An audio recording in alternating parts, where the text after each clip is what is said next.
Hey everybody, I have a very special Mickey Views report for you today. I'm here on location at Reedy Creek. We have the next convening of the new state-appointed board meeting today. It is a public meeting, so let's head in there and see what they have to say. So let's first take a step back into time. In 1967, the tax bases in Orange and Osceola counties were rather insignificant. So the Reedy Creek Improvement Act seemed like a decent deal.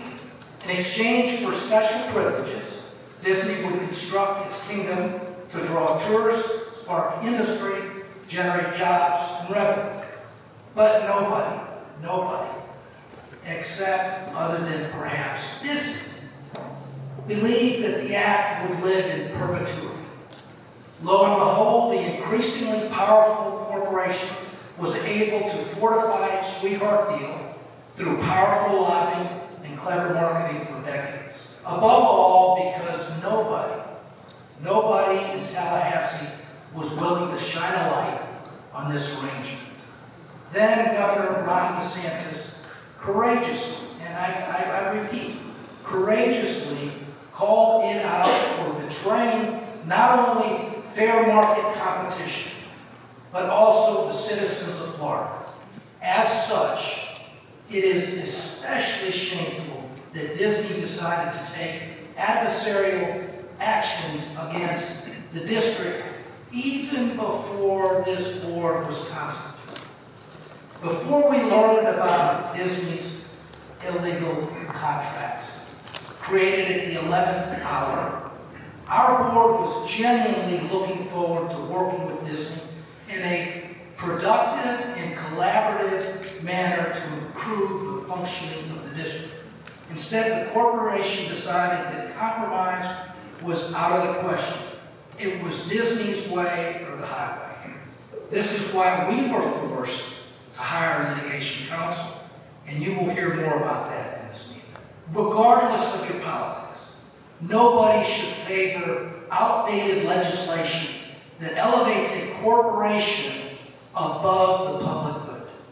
In seeking to improve the functioning of this district, nothing is off the table with this board. Hey guys, it's me. I'm popping in real quick here. We're about to get to some more clips. The big stuff. I just got out of the Reedy Creek meeting, which ran all morning and well into the afternoon. A lot of it was reiterating stuff that we heard at the previous meeting, which we covered in detail several weeks ago. There was also a lot of unrelated procedural stuff and things unrelated to this current Reedy Creek battle. But there was one fiery report in there which we got, which I'm going to be straight up with you, doesn't look too great for Disney. You know, Disney's legal team, they've been getting some wins with the state having been caught asleep at the wheel. They were not aware of this developers agreement that Disney got through. They presented it at multiple public meetings. Disney's legal team might be good, but the streak might be coming to an end here based on what we just got. And I have a lot of folks on Twitter right now saying, Brayden, this totally doesn't matter. I don't know. That'll be for you to judge. You're about to see David H. Thompson, who is a DC trial attorney, a lawyer that presents arguments to the Supreme Court, reveal internal emails between Disney and the old Reedy Creek, claiming to show how Disney's legal team drafted the developers agreement, giving themselves governmental power, and then suggesting a switch of the attorney listed at the top of the document from the Disney lawyer to the district's attorney, and also how Disney's lawyers were modifying the verbiage to be used by the supposedly independent Reedy Creek Board of Supervisors at their own public meetings. Does that sound very independent to you? Not to me. That said, folks on Twitter, they've been telling me, hey, Brayden, this is very normal. And, you know, I've been the one telling you guys for weeks, I doubted that DeSantis would be able to prove that this developers agreement is self-dealing, because even though we know that Disney does control Reedy Creek to a large extent, and this contract kind of is self-dealing, no company wants to be their own government on paper. It opens you up to all sorts of liability issues and legal issues. Disney is very careful to keep a degree of separation between Reedy Creek and themselves. So proving in the court of law that there's self-dealing going on here seemed like a bit of a stretch, and if the state can't prove that, then this contract is protected by the Constitution. Florida would have to run it all the way way up to the Supreme Court in that event. But if there is a preponderance of evidence that you are acting as your own government, you can't sign contracts with yourself. So that would void everything. The prior contracts between Disney and the Disney-controlled Reedy Creek, all of it would no longer be valid. I'm no lawyer. These are not my assertions I'm making here. I am giving you guys a taste of what the new board's counsel just presented. Here are the important bits. Thank you, Mr. Chairman. On February 8th of this year, Disney and the outgoing supervisors of this district engaged in a blatant effort to attempt to subvert the will of the people of Florida in a backroom deal.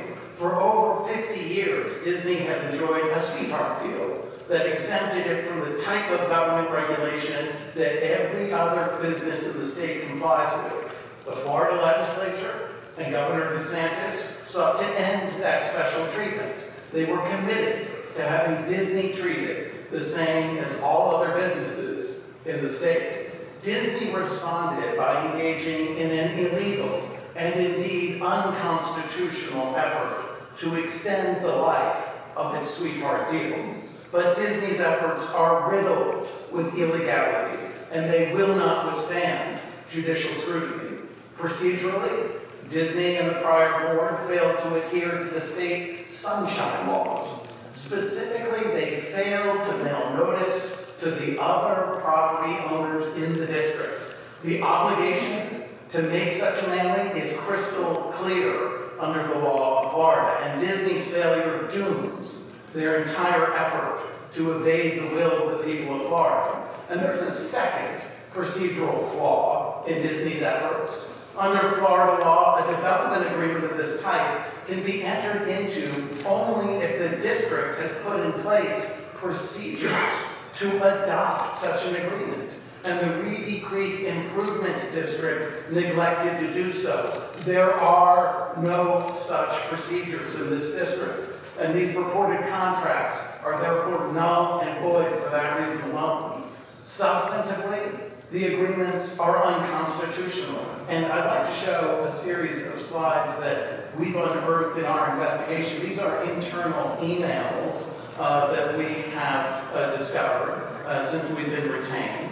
And the first one shows that Disney's effort to obscure that it drafted the development agreement by having the district's lawyer, who, as I just mentioned, works for Disney too, put his name on as the drafter. You can see the subject. It says developer agreement, chapter 163. This email at the bottom is from John McGowan, and he says he's the chief counsel in the legal department of Walt Disney World. And we can see that he says in the body of it, my name is currently at the top of the document, that's the development agreement, as the drafter, and I'm comfortable having my name on it. But from an optics perspective, that is not ideal. And it would be better to have a non-Disney employee be the drafter.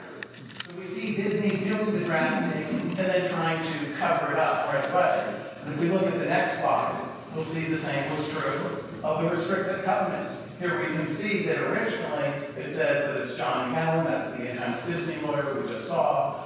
It was listed as prepared by and returned to. And then that struck out, and then they put in the district's lawyer instead, and you can see that in the red line. And if we look at the next slide, we can see that the Disney in-house lawyer also edited the development agreement agenda for the district's board meeting. We can see the subject line forward, agenda for January 25, 2023 BOS meeting. And we can see that this is from John McGowan, the in-house Disney lawyer. And we can see, it says in the first line, I would also suggest modifying the agenda item as follows. So Disney's lawyer is literally writing the agenda for the board meeting. If we look at the next email, we can see that the same Disney in-house lawyer edits the talking points for the administrator. And so here again, Disney is pulling the strings, and all of that is procedurally highly irregular. The district received nothing, received absolutely nothing. Now Disney may say, well, we agreed not to sell our land at more than fair market value to the district. Guess what? You were never going to have to pay more than fair market value for the value of the land. So this is totally illusory, and it is totally meaningless, and the district received nothing in return. And not only does that render these contracts substantively unconscionable, but there's a separate requirement under Florida law that a contract has to have consideration.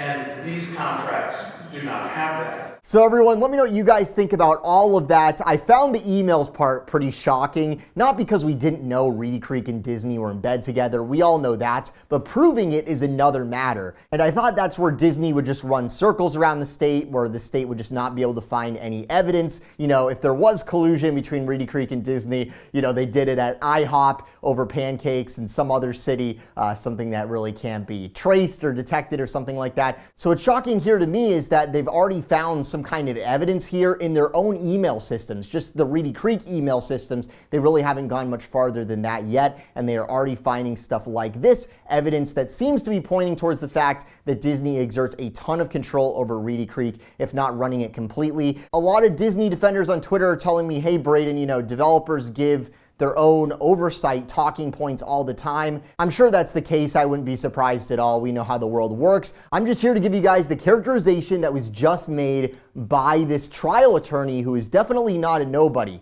They aren't saying that the emails are illegal. They're citing them as evidence that the contract, which is currently tying the new board's hands, that developer agreement, that it is unlawful and was entered into illegally because it is self-dealing. There are other perhaps stronger points that they made, including pointing out how proper notice was not fulfilled, which under Florida law automatically renders such actions void ab initio. We still have no clue how this is going to end up, who's going to end up being, you know, on the right side and end up winning this in court, but it does seem like it is moving towards court. On the other hand, DeSantis seemed to hype up in that press conference Monday some sort of big drop today, where maybe they void the developers agreement at the meeting or come out with some other sort of smoking gun. That did not happen at this meeting. Besides those emails you saw, that was really the big thing that we got. The board did vote in favor of adding an agenda item for next week where they'll be taking more action on the developer agreement front. Needless to say, there's a lot more to come, so we'll keep you apprised of all the latest there. It was so cool going to this meeting. I've never done anything like this before, seeing it all unfold in person. That was quite notable. Definitely something I'll remember, and I will keep you on top of all the latest here, so make sure that you are subscribed with those notifications on. Thank you so much for watching. From the Mickey V's Magic Studio, this is Brayden. Have a magical day.